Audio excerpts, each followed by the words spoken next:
Voici l'histoire complète de Nelson Mandela, l'une des figures les plus emblématiques de l'histoire moderne. Nelson Rolihlahla Mandela est né le 18 juillet 1918 à Meso, un petit village de la région du Cap-Oriental en Afrique du Sud. Il est issu de la tribu Tambu, une des ethnies du peuple Xhosa. Son père était chef de village et il a reçu une éducation traditionnelle africaine.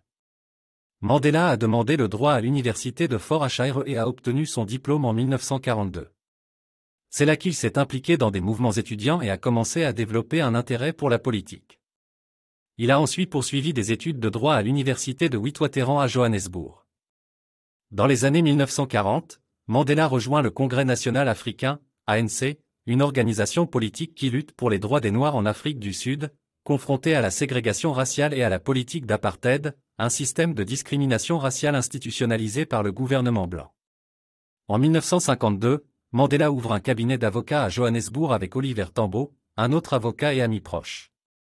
Ils ont fourni une aide juridique gratuite aux Noirs confrontés aux injustices raciales et aux violations de leurs droits. En 1961, Mandela devient membre clé de la branche militante de l'ANC, Umkhonto we Sizwe, lance de la nation, fondée pour mener une lutte armée contre le régime d'apartheid. Cela lui a valu d'être arrêté en août 1962 et condamné à 5 ans de prison pour incitation à la grève. Il a été emprisonné à la prison de Robben Island, au large des côtes du Cap. En 1964, Mandela est de nouveau jugé et cette fois, il est condamné à la prison à vie pour sabotage et complot en vue de renverser le gouvernement.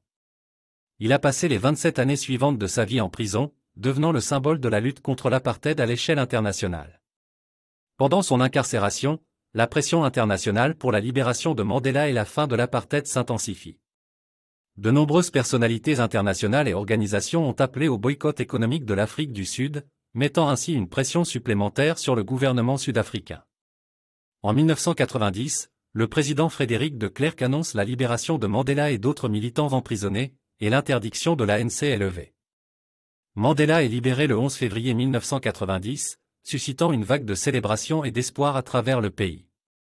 Après sa libération, Mandela reprend le leadership de l'ANC et s'engage dans des négociations avec le gouvernement pour mettre fin à l'apartheid. En 1993, il reçoit le prix Nobel de la paix avec de Klerk pour leurs efforts en faveur de l'abolition de l'apartheid et de l'instauration d'un gouvernement démocratique. En 1994, l'Afrique du Sud organise ses premières élections démocratiques, ouvertes à toutes les courses, et Mandela est élu premier président noir du pays.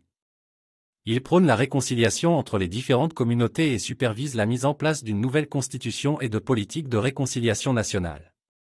Après un seul mandat présidentiel, Mandela se retire de la politique active en 1999, mais il reste une figure influente et respectée dans le monde entier. Nelson Mandela est décédé le 5 décembre 2013 à Johannesburg, à l'âge de 95 ans.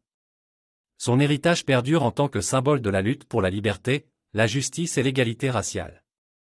Il est également considéré comme une figure emblématique de la réconciliation et de l'unité nationale en Afrique du Sud. Sa vie et son combat ont inspiré des millions de personnes à travers le monde.